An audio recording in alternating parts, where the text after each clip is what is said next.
All right, welcome back everyone to the Vibe EDU podcast. My name is Joshua Stamper. I'm here with Kim Gameroz, TJ Vari, and Mitch Weathers as we're on our last episode of the SEL Social Emotional Learning series. And we're going to kick it off with a bang as Kim couldn't even contain herself before I pushed record to talk about this story. It's actually a very sad story, Kim, about a student. And we're going to kind of break it down both on the front end, the proactive side, and then the reactive side of maybe the consequences and maybe some of the things that we don't agree with. But Kim, go ahead. Yeah, I think, this is a story of a student. So this is a real story. It just happened literally just last week. A student diagnosed with autism. They were transitioning, it's third grader. So wrap your brains around that, a third grader. They were transitioning in the classroom from reading, which this kid loves. If this child could sit and read books for hours and hours and hours, this child would, right? So transitioning from reading, you would, to math, which is something that's unpreferred. This child, I don't want to say loathes math, but math is not something that this child really wants to do. And so this is nothing new, but as they transition, this child is having a hard time. Such a hard time, in fact, that this kid eloped and left the classroom. And when I was telling the story in the beginning, I was like, where do you think this child went? Well, if this child loves to read, where are all the books? The books are in the library. And so this child ran out of the classroom and went to the library. And when this child went to the librarian looked at the kid and was like, what are you doing here? And snapped at the kid and now escalated the kid even more. And now this child left, you can imagine like this whole scene, right? At an elementary school, now leaves the library and is running through the hallway and then finds his way back to the classroom.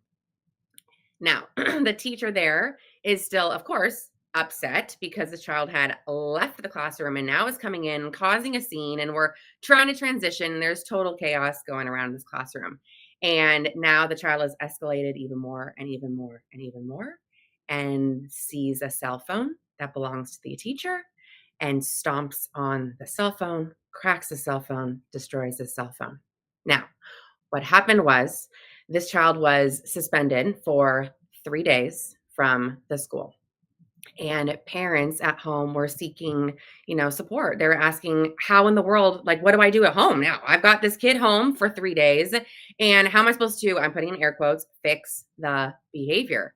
And so advice that this parent had received was, well, if the kid loves all their books, well, then take away all of their books because then the behavior will change.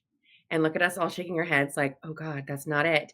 Because the advice that was given is, it's an old school way of thinking, right? You like this, well, I'm going to take that away from you and then you're going to fix your behavior and everything's going to be okay. But when you're born again with a brain that makes the social world very tricky for you, how do you make sense of all of that? That doesn't make sense because in my eyes, it's like, how do I just cut off something that I absolutely love doing, transition to something that I don't love doing, and now you're taking away everything that I love? Please make sense of that. So I think we start with this conversation, and of course we can go administration perspective, teacher perspective, parent perspective. So where do you guys want to start? Do you want to go with the proactive things? Because Kim, I saw some red flags as far as like the librarian as the adult seemed to escalate the situation in the library, and then the student came back and the teacher got upset and escalated the situation even further. Mm-hmm. And for a kid with autism, obviously that's a student with an IEP for a reason, based on what you were talking about in regards to the brain and working differently. And so I think as adults coming in maybe a little softer to de-escalate the situation versus escalate to get them back to the appropriate place to learn, I think probably is where I kind of saw the trigger to all the way, which is pretty far away from the initial behavior, which was flight of not being in a situation that that student wanted to be in and understanding so based on his brain, to getting to stomping on the cell phone. There's a lot of intervention that could have happened in between those two spots, mm-hmm. from point A to, I would say, like F. Mm-hmm. So I would just say, like, maybe posing the question, is there something else that could have been done in response to the first behavior, which was eloping, that could have de-escalated the situation and got that student back into the math lesson versus it being such a high escalated situation where now we've got a kid that's probably seeing red and is not even making rational decisions, can't hear and input any voices or words to even have like a rational conversation. Mm-hmm. Mm-hmm.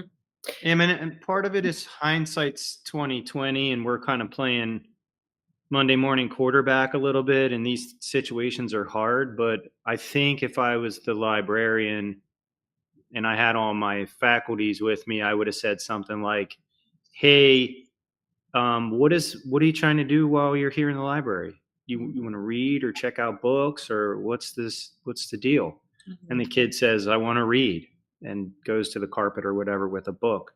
But like, that's good, but you're supposed to be in math class right now, math time. So why don't we take 10 minutes or 5 minutes and read a little bit? We can read together. I'll sit with you and I'll read too. You read your book, I'll read mine. And then I'll walk you back down to math, because you can't skip math. Is that a deal? Mm-hmm. I would have tried that. That might not work, right? But I probably would have tried something to give the kid a little bit of what they wanted versus just more of what they didn't want. Mm-hmm. I think that, piggybacking on that, if this is a known entity, this kid doesn't like math and gets triggered that's fight or flight. And that's like classic textbook, I'm out. It's not, I think it's not strong enough to say that the student doesn't like math. There's something bigger going on for them. They clearly don't like math, but maybe they even do. I mean, there's things to explore there. But if it's if we can predict this behavior is going to happen, probably most days we have math, then as a team, a support team, which includes the family, includes everybody, it seems to me that the path forward would be having what am I trying to say here? Like, we already know what we're going to predict the behavior, and we already have a plan of action that keeps the kid front and center. Mm-hmm. So that it's like, oh, must be math time. Like, it's not I'm not triggered as the librarian. Mm-hmm. And I may be a little annoyed because teaching is so hard, and I've worked on my lesson and I have this math activity and this kid just blew it up.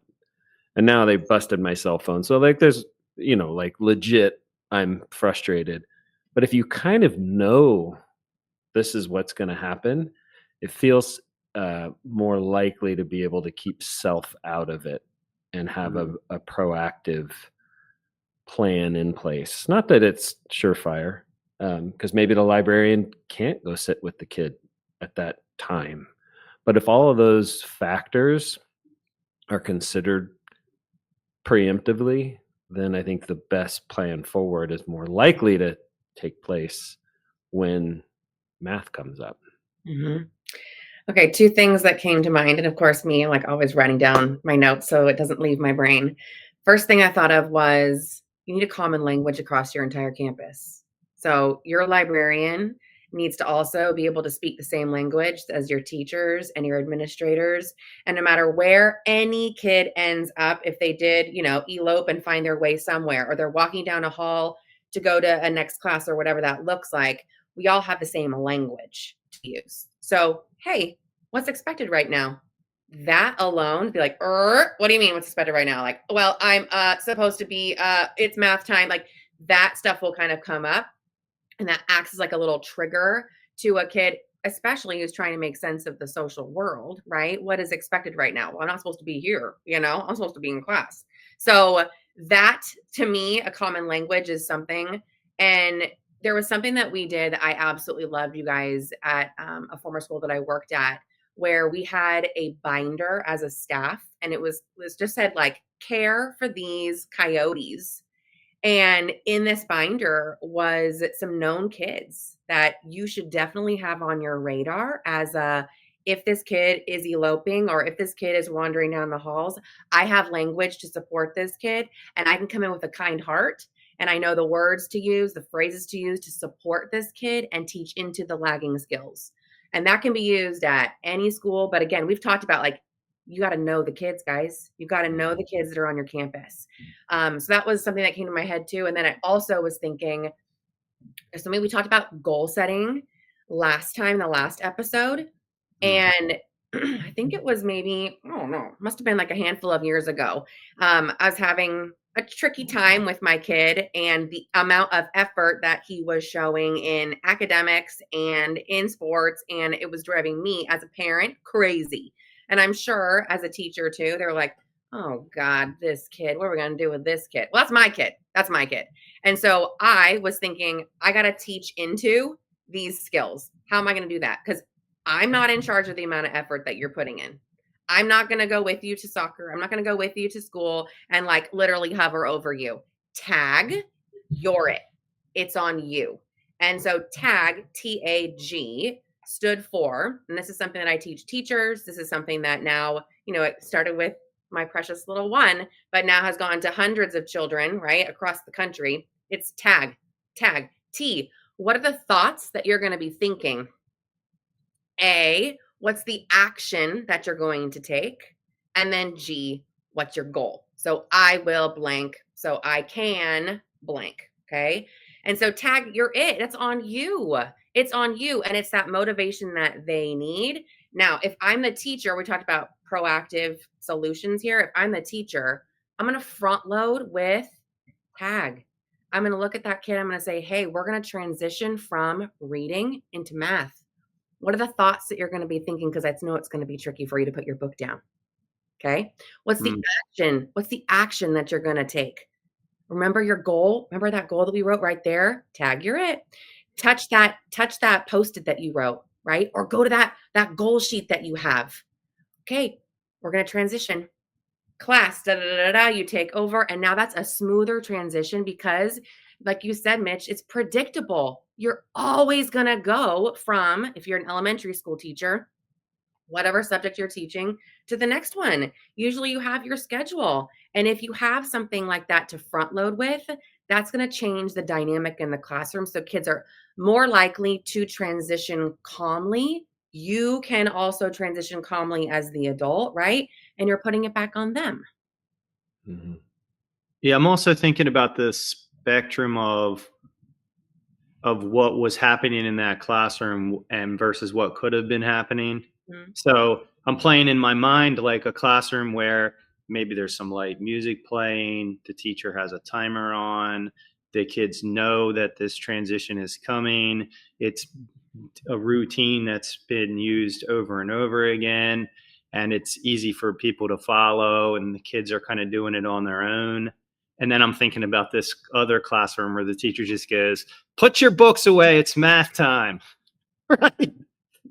Like, I wonder which part, which one of those is occurring, because I think one obviously is superior over the other, and I think in both of them happen. So there's also some moves there that could help with the proactive piece. And Josh, I really want to talk about the suspension. I don't think we should ignore the fact that the kids. No, I definitely want to touch on just consequences in general, and maybe we can do that in just a little bit. I do want to say that, Kim, you brought up a good point about like training, because I think when professional development occurs, especially with students with autism, like our special education teachers and our paras are probably the ones that are getting the support for that, and they're getting the teaching.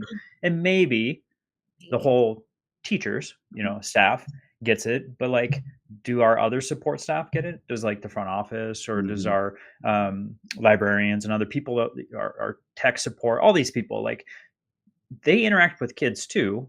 So doesn't it make sense for them to also be a part of these trainings? Because I think sometimes we just had this like very low key idea of what the brain is and how it functions for students like the one that you were talking about, Kim. But like, for instance, TJ, I don't know how bad your eyes are, but if we as a school just said, you know what, we're going to take your glasses and you can never use them again, and we expect the same thing as everybody else. But you'd be like, well, my eyes don't work like everyone else. Oh, I don't care about that. Do what you're supposed to do now. Well, that's not fair, but you thankfully get glasses to see better, right? And because your eyes work differently than Kim's or mine. So all that being said is, like, if your eyes are different, could it mean that someone else's brain is different? I know, right? Could Mitch. I can don't do want my you feeling left I out, TJ. I can do it I too. agree. We can all be putting our glasses on. I get it, but my I'm point blinded being with is that. like for something so visible in as far as glasses, or something as a social norm has said, like, okay, it's okay for people to wear glasses to fix this deficiency in your body. But when it comes to the brain, we can't see it, and so we just like push it off. And I just wish that people had a more understanding of an autistic brain, a neurodivergent brain, to understand like there's things that need to be put in place to make sure that there's an easy, smooth transition throughout the day. It's a really good I point. think it's also before we talk suspending kids, the teacher sphere of influence. I think it's worth getting curious about the math lesson, the math activity, because a lot of kids are math avoidant. If that's a word, right? I mean, that's not And adults. uncommon. Yeah. Right. So I think it's worth like, okay, is this, especially for this kiddo, it sounds like, but if this kid already feels like they're not going to be successful, and so that's kind of a self-fulfilling prophecy, and then the math lesson's just boring or too difficult, or we're not supporting the development of some other skills and habits that might help me be successful with math, like organization and things, right? There's just that it'd be interesting to unpack some of those things that we might grease the skids a little bit to get that kid into the math, right? As opposed to it just being, well, it's the next step in the agenda. Not saying that's what the teacher did, but as a science teacher, I can say at a lot of kids in the, there's data on this where there's a shift in female students in particular in terms of math and science when they middle school, high school, like I can't do this. And I had so many kids away. So if you're working from that place, how do you start to deliberately build in opportunities for successes or for victories, whether tied to content mastery or not, within the context of math for those kids, so that they start to maybe even, I might like math might be too strong of a goal, but just feel a little better in the math block. So I don't have to, get out of the building. Right. So Right. I just get curious about that. It might not even be about the subject math at all. It could just be that like when we move into math, I have to come sit at the carpet and I have to sit next to this guy or girl next to me, and I don't like that person. They sit too close to me or they smell funky or whatever. That's social, guys. That's all the social. And that makes you feel a certain way. And because of that, that could be the tricky part. We've talked about like drilling down to the tricky part. We've talked about like maybe ripping out the workbook page is the tricky part, and that sets off the kids. Not even like necessarily the content, but I do think if you're a teacher listening, if you have that tag, thoughts, action, and goal, if you have that within you, you can do that as your whole class, right? Not even just an individual kid, but hey guys, math, I know it's really tricky for some of you. I know a lot of you are really into your books right now. I know some of you, math is tricky for your brain. I totally get it. We're onto this new concept, whatever it is. What are the thoughts that you're going to be thinking right now as we start to transition into math? What's the action that you're going to take? And then also, what is your goal? If you can have that language to support not just the one, all kids. I think as teachers, we sometimes think, oh gosh, it's this group, it's these 5, it's these 2, it's this one that's really doing it for me. No, if you're doing this to support all learners and to support you, then you're going to go into it calm. Should we talk about the suspension? Oh, go ahead. That's thinking about routines in a different way. I think we do fall short when we say routine. We think of order of operations, like we start this way, we transition, and that's just as important for creating predictability in a learning space. But I think considering routines more broadly to set students up for success is critical. But yeah, we can talk about kicking kids out of school. Sorry, no, hold on. One more thing before we turn. TJ and Josh have tons of experience both as students getting kicked out of school and as administrators kicking kids out of school. So But Before go you ahead, Kim. start, One more. Technically, I was never kicked out of school. you I guys, voluntarily Go ahead, left Kim. school. Sorry, I digress. That was my fault. part of the predictability in the routine should be the phrases that are coming out of your mouth. Your kid, I know we've talked about this a little bit too.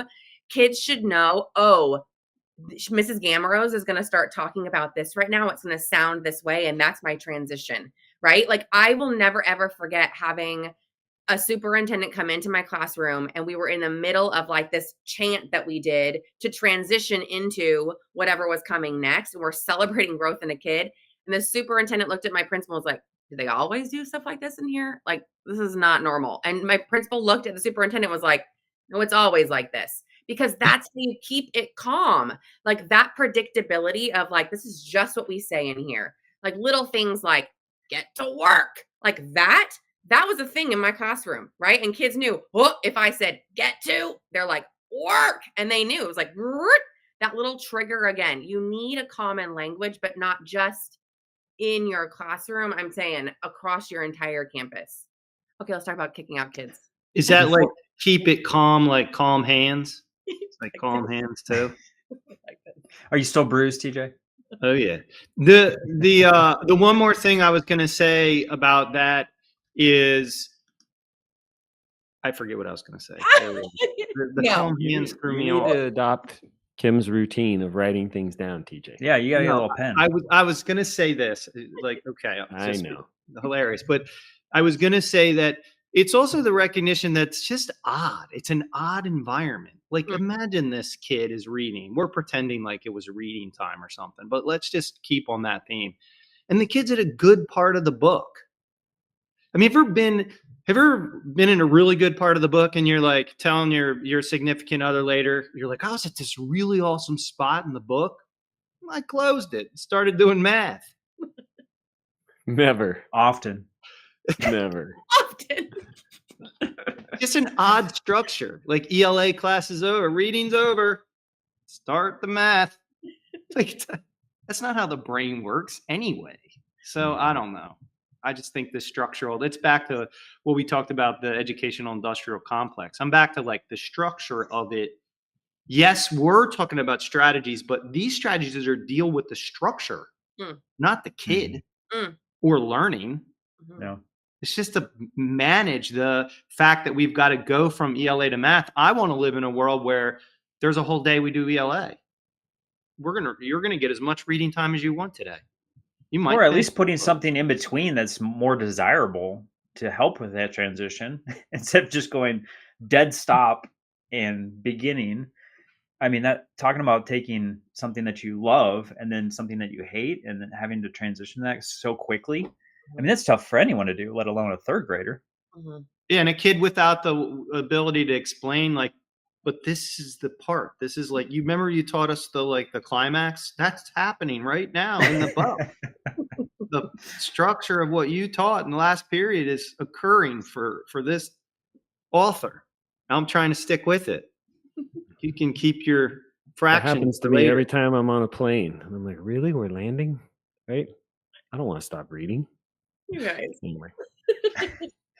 Kim, when we're talking about consequences, and we've talked about school or student discipline in the past in the series, how would you like to see social emotional learning embedded into the back end, like the response to the behavior, outside of just suspending them? Yeah, I like a collaborative, proactive solution. Collaborative meaning we're doing it together. So me as the administrator, student, teacher, parent, I'd like us all to be on the same page. Collaborative. Proactive meaning it's going to happen like before, right? What's our solution? It's going to happen like before we transition. It's going to happen always. So how do we get ahead of this instead of always playing whack-a-mole and putting out fires and having it just be suspend now for a day, suspend now for 3 days, suspend now for 10 days, you're expelled. Like, is that really what we're going to do? Or can we stay ahead of it? I mean, I know we've talked about this before. I want us all to have a conversation and sit down. I want the kid to be part of that too. Like, I want us all to be on the same page. That's where my brain goes to. I also want to know what it looks like right before the kid gets a hold of that phone. Where's the phone? How did they Who's get a holding hold of the phone? Yeah, Yeah, it's where's like, the phone? How did they get a hold of that phone? talk about preemptive strategy. Don't have your cell phone out. Moving forward. Just laying on the desk. Yeah. But I mean, when we were chatting about this before, all of that to be said, there's consequences for actions that, whether we can justify or see it coming, things that we did to fan that flame, I said this, like, we have to be able to hold multiple truths at once. You did. And unfortunately, when, I've worked with schools where the teachers don't feel safe. Right. And there's some big kids in these high school classrooms. And I've seen, I haven't been in the classroom when it happens, but teachers that were physically harmed. And, so I think having those clear boundaries are important too, right? Like, okay, you stepped on the phone, it's broke. I think where my brain goes, in the ideal sense, it's like, once the dust settles, everybody calms down. It's just a phone. School's going to hopefully cover the cost of the new one, and maybe no suspension needs to happen at all. Maybe we all get together and go, yo, what just happened? It can't just be about the phone getting stepped on. That's so clearly, however many steps down the road, and yet a phone got stepped on. So there's a policy probably for taking someone's personal stuff and destroying it, and you can't do that. Yeah, the student matrix would be like, well, you left class and then you escalated, so maybe you yelled at a teacher and you were disrespectful and you broke private property, right? So like, it would be That's a called the laundry student list. matrix. What'd you call that? Student behavior matrix. Is there a teacher behavior matrix? Oh. And I don't mean that in a bad way. I mean, just for us being self-reflective of like, okay, well, we're looking at the student behavior matrix. Behaviors don't ever happen in isolation. Nobody that's all by themselves. I mean, maybe you get, well, I guess maybe behaviors could happen, but you're not going to harm anybody because you're by yourself, So is there no, such a Mitch, thing? there's no teacher. There's a student code of conduct. I mean, for staff and for students. But that's a student code of conduct. No, we there's have actually a teacher code of there's conduct? a I mean, I know staff there's one like, also. Yeah. Like if you have to, unfortunately, as an administrator, write someone up, you would go to your district's code of conduct and find where they disobeyed that. I don't know the word. I'm just curious, in terms of reimagining the system, what if part of the process to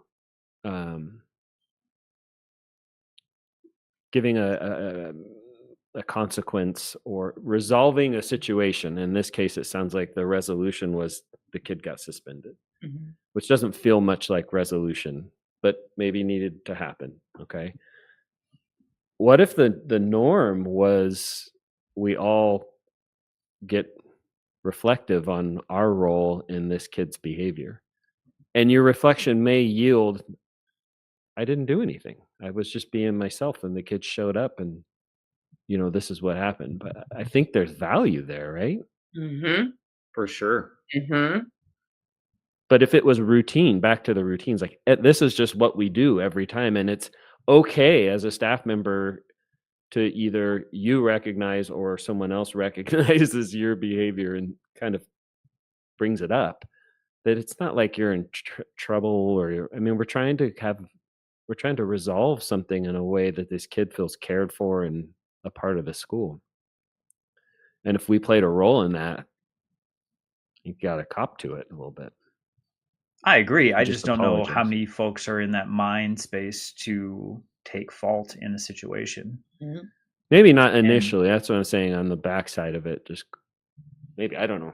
And there's a lot of fear. Unfortunately, there's a lot of fear in education just as a whole. TJ, you're talking about systems, and I think I've talked about this too. I think teachers saying that I had fault in this and it escalated to this degree, they think either something, I'm going to get written up, or I'm going to get a plan, for my teacher evaluation, or fill in the blank, right? They're going to always go toward the negative of what might occur due to the ripples of this one event.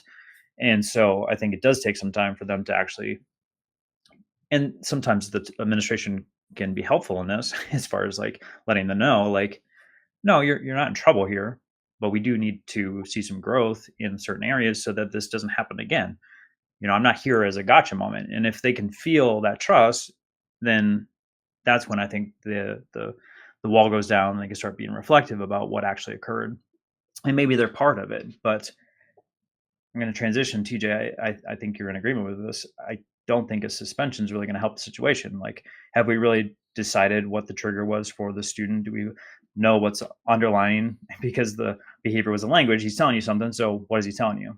Or are we just shipping him off to get us a break for a day and make the parents be the ones to resolve the issue in hopes that this child will magically be better when he comes back and love math because the parents got a hold of him? Yeah, I agree with you. Suspension's certainly not going to solve the problem. I'm okay with a suspension, even with a student with a disability. In this instance, you can't stomp on a teacher's phone. I probably would have done 1 day, just because I don't think multiple day suspensions are any bigger of a deal than 1 day. 1 day suspension sends the same message as 3 or 5 or 7 for that matter. I transitioned as an assistant principal to only suspending kids for 1 day, except for when, and I had that latitude in the code of conduct, so I should say that.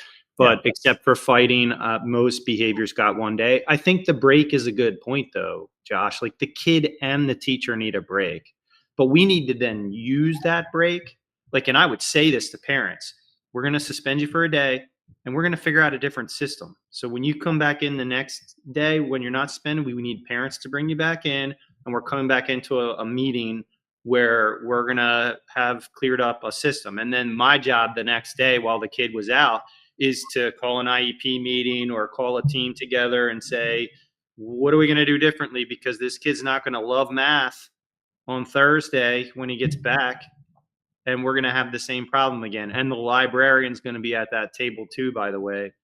The day suspension should be both a break and useful to develop new systems, not just, we punished the kid by not letting him come to school for 3 days. There's a lot of kids who get suspended from school right now who love it. They're going to come back and do it again because it's a way for me to not have to come to school without cutting school. I could come to school, be bad, and then you send me home. That's what I wanted in the first place. And a multiple day suspension actually is a double whammy because you're actually punishing them by taking them off school grounds, but you're also punishing them with the lack of content that they're receiving. And so they're actually going to get behind due to the time that's missed. Obviously in secondary, that's going to be a bigger deal because there's so many different classes that they're having to take. But all that being said, for a third grader, I just don't know how, and autistic, I don't know the relationship between the suspension and the action are actually going to make sense to that brain. And so for me, I was like, yes, I think that 100% TJ, I'm with you. Like, there needs to be accountability for their actions because you can't stomp on someone's phone. And that's a life lesson in general. You can't, go to some store and get upset with someone, grab their phone and stomp on it. Like, there's going to be some consequences that are associated with that, even as an adult. So even as an autistic brain, you need to have those skills moving forward. But like, is there skills being taught at any point, or are we just looking at the punishment? And is the punishment actually equated to the action where the child knows that, okay, in the future I won't do this because? But a suspension for a kid at third grade, I don't know if that's really going to make sense to them. Well, I go back to the social emotional chain reaction. We've talked about that, right? It's unexpected to stomp on a phone. And when you do that, then it makes the people around you feel very uncomfortable and not safe at all and very angry. And then you get suspended for 1 day. And then how do you feel? You feel upset. You feel ashamed, right? That's the social emotional chain reaction right there. We've talked about the hidden rules. I mean, we first started off with like what's expected in a grocery store. That was like what we talked about in the first episode, right? What is expected is difficult if you're born with a brain that makes the social world tricky for you. Like, that's just how it is. So social emotional learning, I know we said this before, sometimes it gets a bad rap. Like, nobody really gets what it is, but like, everybody needs social emotional learning. Every single one of us. I was also thinking about the parents and how the parent doesn't have the skills or the language or the tools to teach into the lagging skills of their kid. And so now you have that kid that goes home and then a parent who's like, I don't know what to do. I just take away all their books and take Just away take all away their books. right. Like they don't know what to do.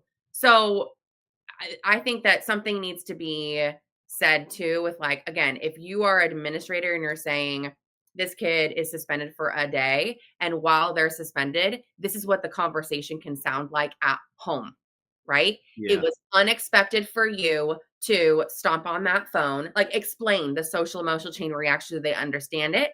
You can front load with that chain reaction of what's expected for next time. And then also, if you have that thoughts, action, goal, if you've got that as a parent also, I mean, I'm sure it's probably also tricky to go from, I don't know, eating, if you love mac and cheese, like every single day, right? Like, no, I want mac and cheese. I want mac and cheese. And then all of a sudden you're like eating Chinese food, right? And now I'm a kid and I do not want to eat Chinese food. Well, if you had what thoughts you're going to think, because we're going to have Chinese food, right? Can you be a flexible thinker? Remember we talked about like bend like a palm tree? Can you bend like a palm tree? Can you be flexible? What thoughts are going to think? What's the action that you're going to take? I'm just going to eat the fried rice. Great. Just eat the fried rice. Just eat the white rice, right? And then that's your goal. My goal is to sit in my chair and eat Chinese food. You guys, that thoughts, action, goal can be for anything, everything. Because if you just give that to a parent, they can practice that, transitioning from, I don't know, going from the car into the grocery store together. There's so many different times going to like the big party with all the children, and it's not your birthday party and you're not going to get a birthday present. You have to give the birthday present. These are all very tricky things to navigate for kids. And if you have that thoughts, action, goal behind you in your bag of tricks as a parent, and you as an administrator have given that gift to that family to practice, it could change everything. It could change. Do you have that thoughts, action, goal in like an ebook that I can buy? I love you. It's an anchor chart. It's an anchor chart. I want it in an ebook, a pretty ebook too. Done. That's all that Kim does is she does beautiful designs. Always. I think somebody would pay for that. I mean, I think just understanding it, I mean, they get a lot from the show, but I think understanding the depth of it, how it works, an ebook that could be used, 8 or 11 pages with a staff on how tag works and some of these other things is a good idea for people who want to get better at this work. And so I think people would gravitate towards a resource like that, Kim, and maybe we could do some giveaways too. Well, I like that, but I also was thinking too, you've said curriculum so many times, like I want the curriculum. Well, Right. I would say the word framework, and I would say that the language, so I want you to have 10 systems that are running your classroom. One of them is going to be goal setting as a system, and I want you to have language too, right? And so I want you to have 10 phrases or something, and tag is one of them. So when we're coaching teachers, again, that is such a gift because it's happening all day long in your classroom. And then you can also give that gift to families. And that's how you bridge social emotional learning from school to home. You can't say like, well, in unit 5, it's all about motivating kids on their own. And here, parent, why don't you take these lessons and use them at home? It doesn't work like that. It needs to be easy because this stuff is so complex. And I think that's the true dynamic of teaching inside out. When we work with schools and school districts, we get to make it easy for you, right? It gets to feel natural. It's very natural for a teacher to say, tag, you're it. What are the thoughts you're going to think? What's the action you're going to take? What's that goal? Okay, off we go. That's easy. And that didn't come from a slide deck or an ebook or anything, right? But it takes practice. It needs to become like within you, the air that you breathe. It needs to become that. All right, I think this is a good stopping point. We got to jump Mitch off. It needs to become routine, is what you're saying. Yes. It does need to be routine. So TJ made a great point. I want everyone that's listening to head over to the show notes and check out each one of our websites, as we've got a ton of resources for educators, depending on what you're looking for. I think all four of us have a good buffet of different things that are offers, either both free and paid, that can help your school district, your classroom, your campus. And so with that, we're going to shut this down as our SEL series. But I do want people in the comments. You can also talk about today's story and maybe some points that we missed, or if you have questions about social emotional learning or any other of the series prior to this, we'd love to get your questions for that, because our next episode, we're actually going to take those questions and answer them. So if there's something that's on your brain, you're dying to hear from Mitch Weathers about, more about routines, or Kim Gameroz and social emotional learning, or TJ Vari and just the craziness of his adolescence, you can get all those things in the mailbag episode. So make sure you're sending in those questions. And with that, I hope everyone has a wonderful week, and we will see you again here very, very soon.